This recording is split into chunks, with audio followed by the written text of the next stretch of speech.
The pressure around Nigeria's security conversation is becoming heavier by the day, and at the center of this fresh debate is Sheikh Ahmad Gumi, his past and recent comments about banditry, and how those statements are now creating renewed tension for President Bola Tinubu's administration. What we are seeing is not just another trending topic online, but a serious national discussion that touches on trust, leadership, security, and the direction Nigeria is taking in dealing with violent crime.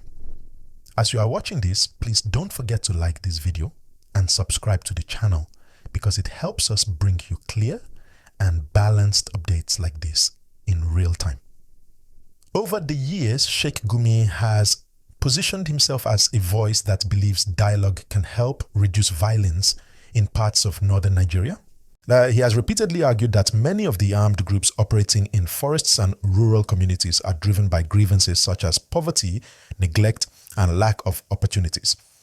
According to him, engaging these groups through dialogue could open a path to peace.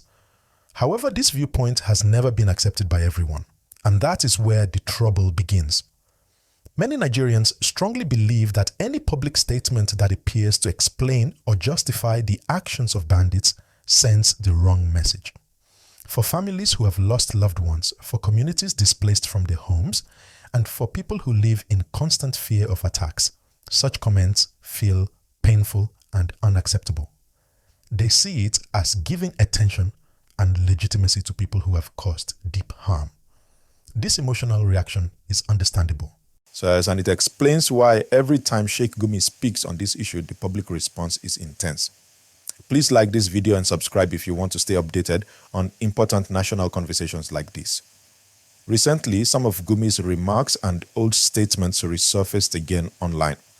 And this happened at a sensitive time when Nigerians are already questioning the effectiveness of current security strategies.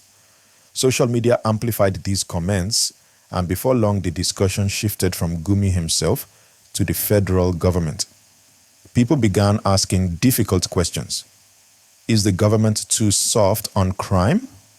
Does the administration truly understand the pain of ordinary citizens? Are the right policies being implemented to protect lives and property? This is where President Tinubu enters the picture. Since taking office, his administration has promised to tackle insecurity and restore confidence in the nation's safety. Nigerians are watching closely, measuring words against actions.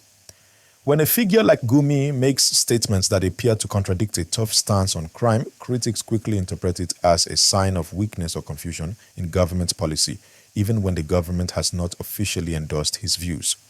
As you follow this story, please remember to like and subscribe so you don't miss any updates. Another factor that has added fuel to this issue is misinformation. False claims and manipulated images circulated online, suggesting dramatic actions that never actually happened. While these claims were later denied, the damage had already been done. The public conversation became more emotional, more aggressive, and more divided. And this shows how powerful social media has become in shaping public opinion, sometimes without full facts. In moments like this, the government is under pressure to respond carefully. Silence can be interpreted as agreement, while strong reactions can escalate tensions.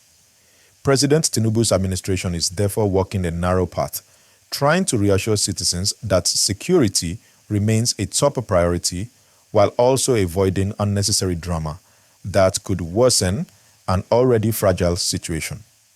Please like this video and subscribe. It really supports the channel.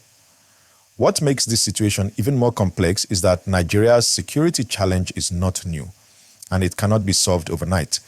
Years of instability, economic hardship, and weak local structures have contributed to the rise of armed groups, while military operations continue. As many Nigerians are asking whether force alone is enough.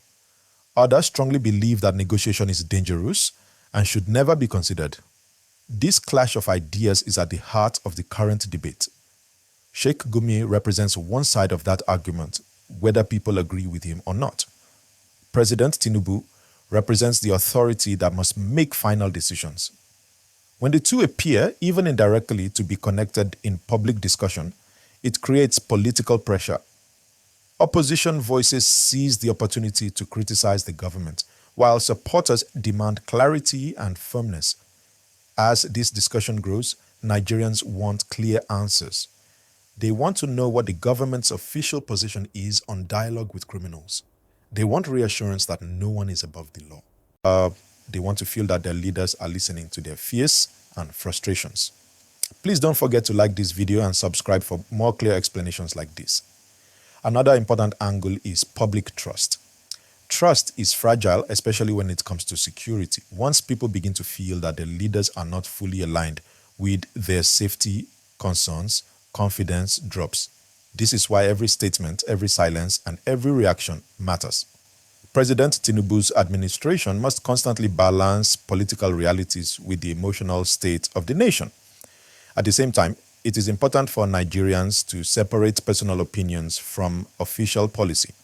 Sheikh Gumi doesn't speak for the government, but his prominence means his words carry weight.